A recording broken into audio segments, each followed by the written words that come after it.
Olá pessoal, como vocês estão? Espero que vocês estejam bem. Gente, sejam muito bem-vindos ao nosso sexto episódio da nossa série sobre tuberculose pleural. E hoje a gente vai conversar um pouquinho sobre 5 coisas que podem prejudicar bastante o teu processo de recuperação. Se você ainda não me conhece, eu sou a enfermeira Adriana Monteiro, tive tuberculose pleural em 2015 e nesse canal a gente compartilha informações sobre todo o processo de diagnóstico, tratamento e pós-tratamento da tuberculose pleural, e a nossa esperança é que vocês consigam passar por esse momento de uma forma um pouco mais tranquila. E se você tá se sentindo sozinho porque não conhece ninguém que passou por isso, você não tá mais sozinho, meu amigo. Minha amiga, você tem a mim. Então conte comigo que o que eu puder fazer para te ajudar a passar por essa fase difícil da vida, eu vou estar aqui para te ajudar. Então vamos lá. Antes de falar sobre essas 5 coisas, eu queria contextualizar um pouquinho vocês sobre uma coisa que eu considero muito importante e porque também pode ser algo que você esteja passando, né? E eu gostaria muito que eu tivesse tido essa clareza na época em que eu tive o meu diagnóstico, mas as coisas de Deus, na minha opinião, são muito perfeitas. Então tudo acontece no tempo certo. Se naquela época eu não tinha a maturidade que eu tenho hoje, que bom que hoje pelo menos eu adquiri um pouquinho mais de experiência e maturidade, né? Então toda a experiência que a gente vive na vida aí, por mais que às vezes seja bem dolorosa, seja bem marcante na vida da gente, sempre traz um aprendizado. E essa questão da tuberculose pleural foi a ponta de um iceberg gigantesco, que dali vieram muitos desdobramentos e muito crescimento também. Houve muito sofrimento, mas houve também muito crescimento.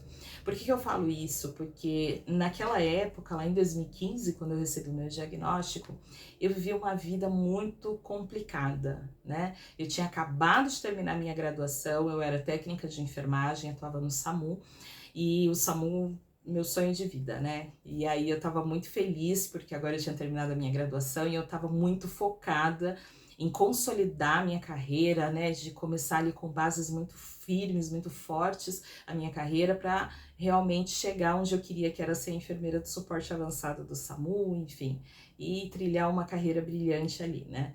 Só que aquela minha dedicação excessiva ao trabalho, aquela minha entrega, né, praticamente integral à vida profissional, ela mascarava um pouco algumas questões que estavam mais profundas, né? Então eu tinha muitas questões na minha vida pessoal bem mal resolvidas e acabava que eu focava todas as minhas energias no trabalho para não ter que me concentrar em outras questões que também precisavam da minha atenção.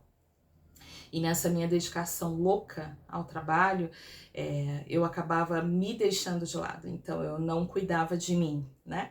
Cuidava de muita gente, cuidava de muitos trabalhos, né? Naquela época eu tinha ali 3 empregos e fazia 2 pós-graduações, aquela loucura toda, dava conta de tudo, mas não estava dando conta de cuidar de mim. Só que naquela época eu não enxergava isso, eu achava apenas que eu era uma pessoa muito obstinada, né? E determinada a fazer a carreira dar certo. E era por isso que eu fazia o que eu fazia e acontecia e tal. Mas tudo tem seu tempo e com o passar dos anos, analisando melhor a questão, eu consegui ter essa percepção. Então, vale a reflexão. Talvez esse não seja o teu caso, tá? Não tô dizendo que seja aí o que tá acontecendo contigo. Mas eu acho que é sempre válida a reflexão, né? Será que você tá cuidando bem de você? E esse adoecimento, como que ele se deu, né? Será que tem alguma área da sua vida que dá para melhorar? Que dá para você cuidar mais de você, né? Então vamos lá. Mas falando aí das 5 coisas que podem prejudicar bastante a tua recuperação. A primeira delas é a negação. Como assim negação, André? Quando eu recebi o meu diagnóstico, por mais que seja profissional da saúde, eu tinha consciência de que eu ia precisar de 6 meses de tratamento, eu tinha consciência de que tuberculose é uma doença grave, que exigia cuidados, mas eu não aceitava aquilo na minha vida. Porque eu sempre fui tão forte, cuidei de todo mundo, eu sou uma pessoa que eu dou conta, que eu faço, que eu aconteço. Então parece que eu não conseguia me enxergar naquele momento de fragilidade que eu estava vivendo. Então eu não admitia isso, né? Então eu queria acreditar que aquilo não era tão grave quanto parecia ser. E aí nessa de acreditar que não era tão grave quanto parecia ser, eu tive muita pressa de voltar às minhas atividades, né? Então eu tentei ali com um mês mais ou menos da primeira drenagem, daquela internação e tudo mais. Olhando isso hoje, gente, eu acho extremamente bizarro, né? Mas naquela época era o que tinha pro momento. Mas um mês depois da minha drenagem, eu ainda com dores, eu ainda com dificuldade para respirar, porque eu queria retomar minha vida profissional, eu queria voltar a trabalhar. E eu falei, não, gente, não, eu tenho que voltar, tô fazendo o tratamento, isso logo vai passar, esses sintomas todos vão desaparecer. Tá bom que eu vou ter que tomar o remédio pelos 6 meses, isso tudo bem. Mas eu não vou ficar acamada, eu não vou aceitar isso, e eu vou voltar a fazer atividade física e tal, e que não sei o quê. Comecei a fazer caminhada para tentar correr. Gente, olha o absurdo, olha o absurdo, né? Retomei a atividade física, porque eu achava que se eu começasse a fazer atividade física, a minha respiração ia melhorar e isso ia me ajudar na recuperação. Queria voltar a trabalhar. Gente, nessa época eu trabalhava com treinamento, eu não tinha fôlego nem para respirar, quanto mais para dar uma palestra de 2, 3 horas. Mas na minha cabeça eu queria porque eu queria, entendeu? Porque eu não admitia que sempre fui uma pessoa tão forte, ia precisar ali de 6 meses em repouso, cuidando de mim, para poder me recuperar. Então, essa fase da negação, ela prejudicou bastante a minha recuperação. Até porque nessa minha tentativa desesperada de voltar às minhas atividades antes do tempo, o que eu ganhei foi um novo derrame pleural, cerca de 2 meses depois do primeiro. Por sorte, esse foi diagnosticado bem no comecinho, e aí eu levei um puxão de orelha bem caprichado do cirurgião, né? E aí eu acabei aderindo sim, a partir daí, ao descanso, né? Ao repouso que eu precisava ter. Então acabou que, como ele estava no comecinho, a lâmina ainda era pequena, né? A quantidade de líquido acumulado ali era pequena, então por mais que doesse, gerasse falta de ar, eu não precisei de uma nova drenagem, né? E isso já para mim já foi um alívio. Então, essa questão de você negar que você está doente, negar que você realmente vai precisar de cuidados, isso é a primeira coisa que vai atrapalhar muito o seu tratamento. A segunda coisa tá ligada à primeira, porque a gente flutua muito nas emoções, né, durante esse tratamento. E aí eu fui de um extremo ao outro, não tive equilíbrio nessa história, porque eu fui da pessoa que não aceitava que estava doente, para a pessoa que só se lamentava e se debulhava em lágrimas, porque eu tô doente, porque eu nunca mais vou ser a mesma, porque eu vou ter que ficar acamada, porque eu que não sei o que é um processo que não me ajudou em nada, né? Só piorou o meu emocional, me deixou mais triste, mais vulnerável, mais chateada e não me ajudou em nada nesse processo. Quando a gente fala para você aceitar o fato de que você está sim com uma doença grave, que você vai precisar de um tratamento que é longo, não é no sentido de você ficar numa posição de vítima, de para baixo, com o emocional lá embaixo, se lamentando daquilo, mas é de você ter consciência de que sim, você está doente, mas sim, você está fazendo um tratamento que vai funcionar se você se dispuser a ir até o final nele, né? A se dedicar, a dar o seu melhor naquela situação. Então, eu acho que se eu tivesse aceito que sim, eu estava doente, mas eu tivesse tido uma postura mais otimista, com mais fé, eu acho que a minha recuperação talvez tivesse sido bem mais tranquila e mais rápida. E a terceira coisa que eu acho que me atrapalhou bastante nesse processo foi uma coisa que talvez vocês não vão gostar de ouvir, que foram as redes sociais. Porque para que diacho é que você vai passar o dia numa rede social, né? Adri, mas pô, tô acamado, já não posso sair de casa, entendeu? Não posso ver as pessoas pessoalmente. Ah, vou ficar o quê? O dia inteiro rolando feed. E assim vai, pelo menos naquela época, no comecinho, era a alternativa que eu tinha, né?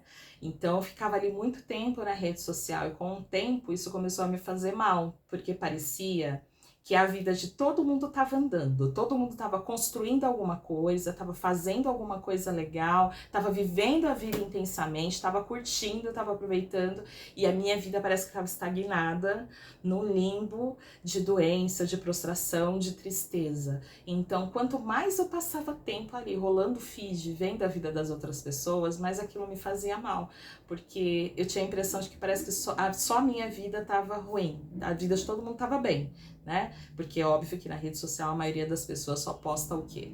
Né? O que elas querem que você acredite, que às vezes nem é a vida que elas de fato estão levando, mas elas querem que você acredite que na vida delas tudo é perfeito, né? E ali aquilo me fazia muito mal.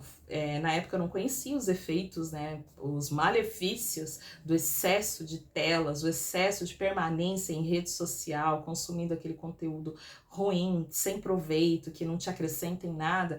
E eu também não conhecia, né, ali os malefícios disso para o meu cérebro, né, e também para o meu emocional. E quando eu comecei a perceber que, graças a Deus, eu tive essa percepção, né? Que aquilo não estava me fazendo bem, que aí chegava no final do dia eu tava mais triste ainda, porque parece que a minha vida tava pior ainda, né?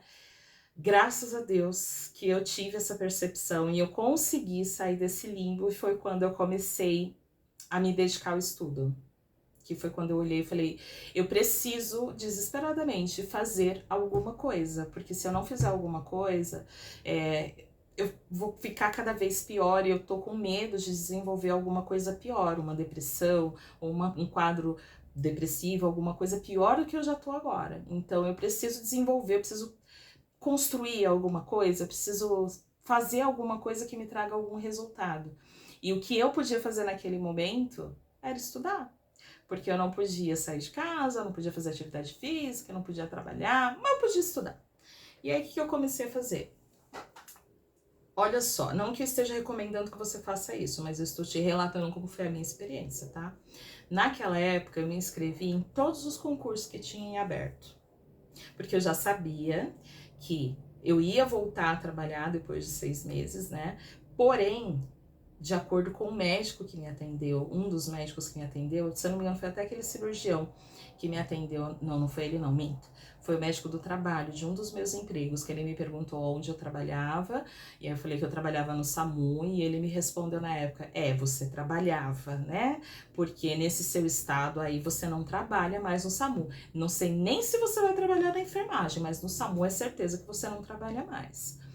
Para ele aquilo foi um comentário talvez comum, né, para a prática profissional dele, mas para mim foi algo que fez meio que o meu mundo desabar, né, e mexeu muito comigo. E aí eu fiquei muito pensativa sobre como ia ser esse meu retorno à vida profissional, sendo que aquilo para que eu tanto estudei, aquilo com que eu tanto sonhei, já não ia estar mais disponível para mim. E aí eu comecei a pensar, bom, vou precisar de outro emprego, então, né? Então eu comecei a prestar concurso, sim, na enfermagem, que eu entendia que em outros setores talvez eu tivesse oportunidade de continuar trabalhando. E assim foi. Então eu foquei em estudar para concursos e prestei vários concursos nesse período, tá?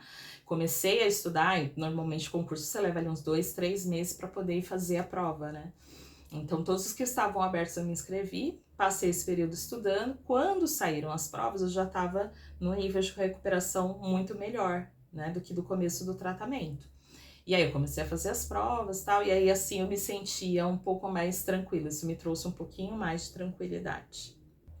A quarta coisa que eu quero falar com vocês, que pode prejudicar o processo de recuperação, ela é igualmente polêmica, que são pessoas tóxicas. Tá?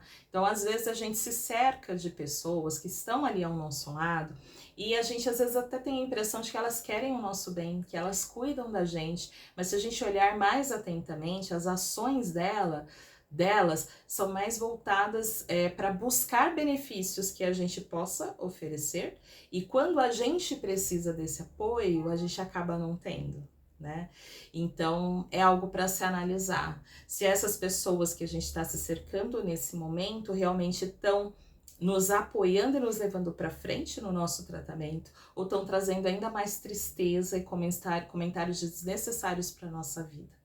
Então é bacana a gente tentar principalmente nessa época de tratamento, se cercar de pessoas que realmente gostam da gente, né? E que trazem ali coisas boas para nossa vida, que acrescentam na nossa fé, né? Que trazem uma palavra ali de motivação, que estão ali te apoiando, realmente te levando para frente, te levando para bons hábitos, né? Então, às vezes não é o momento de você estar tão próximo daquelas pessoas que te aproximam de um estilo de vida que não é legal, que não faz bem para sua saúde mental, espiritual e emocional. Então vale a pena analisar bem essa questão. E a quinta coisa que eu quero falar com vocês é uma coisa que naquela época eu não dava a menor importância, né? Então muitas vezes do jeito que eu acordava, eu trocava de pijama, permanecia de pijama, passava o dia, tomava banho, colocava outro pijama e era de pijama para pijama, sempre de cama, sempre desarrumada, muitas vezes com o cabelo para cima, sem me cuidar de forma alguma, porque eu entendi que já que é para eu estar em casa, posso estar de qualquer jeito. O problema disso é que parece que o nosso interior vai se conformando com o nosso exterior, né? Então a pessoa que passa o dia inteiro desarrumada, toda vez que ela passa na frente do espelho, ela toma um susto, porque ela às vezes nem se reconhece, ela acaba interiorizando essa aparência ruim, esse parece estar ruim, ela passa a se sentir ruim também. Por exemplo, eu lembro que quando, logo que eu tava internada ainda, né, a minha cunhada foi me visitar. E vocês sabem que eu já sou anêmica, né, e logo no comecinho da TB eu tive uma queda gigante de HB que eu quase precisei de transfusão. E aí, a minha cunhada foi me visitar no hospital e eu lembro que quando ela entrou, ela tomou um choque que ela não conseguiu disfarçar a feição dela. Ela olhou pra mim com uma cara de assustada e depois deu já recuperada, né? A gente conversando, ela falou: Nossa, Adriana, quando eu vi você naquele estado na cama do hospital, pálida daquele jeito, com aquele aspecto, né, abatido daquela forma, eu realmente achei que você estivesse morrendo. Eu fiquei muito assustada, né? E eu também me assustava, né? Porque eu sempre fui uma mulher vaidosa. Então eu sempre gostei de estar arrumada, cabelo em ordem, com uma maquiagem legal, com a unha feita. Só hoje que eu não tô, gente, mas não repara não que, enfim, a semana tá corrida, mas logo mais a gente faz. E eu sempre gostei de estar bem cuidada, tal, de estar bem arrumada, tal. E aí nesse período, vaidade zero. Então eu não me cuidava mais. Então aquela Adriana que eu via no espelho, eu não me identificava com ela, parece que era outra pessoa. E aquilo era péssimo pra mim, que era como se eu tivesse perdido a minha identidade, né? Eu não era mais aquela Adriana produtiva, eu não era mais aquela Adriana bonita, bem arrumada, que eu me reconhecia. E isso me fazia muito mal. Então, se eu pudesse mudar uma coisa na época do meu tratamento, uma das coisas que eu mudaria com toda certeza seria essa questão de me arrumar. Eu acho que isso teria feito um bem pra mim gigantesco. Então, um conselho que eu te dou, né? Se eu posso te dar um conselho, eu te dou esse conselho. Que você estabeleça uma rotina de se arrumar, para que você se sinta bem. Porque esse bem-estar, você vai interiorizar ele também, tá? Então, quando você acordar de manhã, vai lá, toma o seu banho, escova os seus dentes, se arrume, coloque uma roupa limpa, coloque um perfume se você gosta de perfume, coloque uma maquiagem se você é da maquiagem, penteie o cabelo, sabe? Vai tomar o seu café, tomar o seu remédio, se faça pronto para o seu dia, né? Pena que eu demorei tanto para entender qual é o benefício disso na vida de uma pessoa, né? Mas faça isso por você e você vai ver que só essa pequena ação, para você pode parecer uma bobagem, só essa pequena ação já vai fazer uma diferença no seu dia, no seu bem-estar. Então cuide de você, entenda que você merece esse cuidado. Você merece esse carinho. E às vezes a gente quer receber o cuidado, a atenção, o carinho das outras pessoas, mas às vezes a gente não tem esse cuidado, esse carinho com a gente mesmo.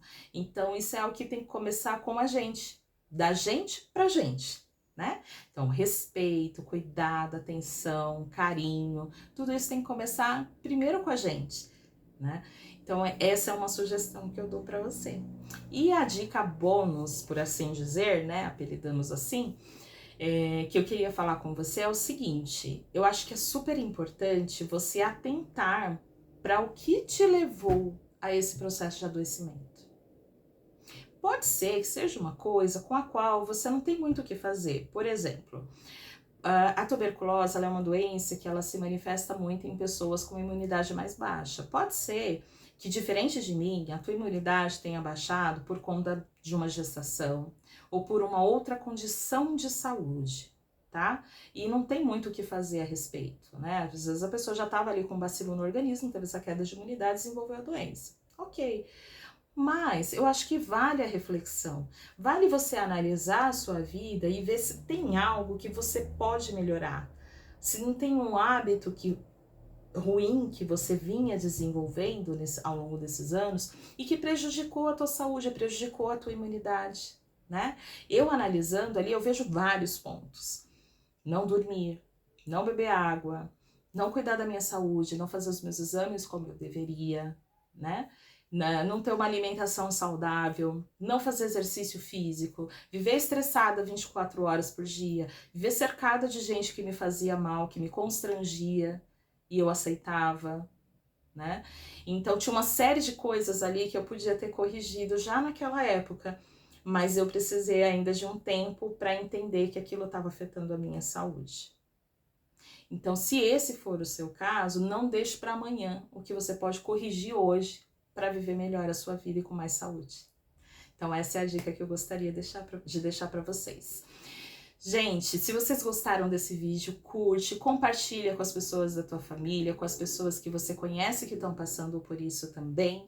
Se inscreve aqui no canal que a gente ainda vai ter outros vídeos falando sobre TB pleural ainda nesse mês de maio e outros projetos estão por vir também. Então a gente se vê no próximo vídeo. Beijos!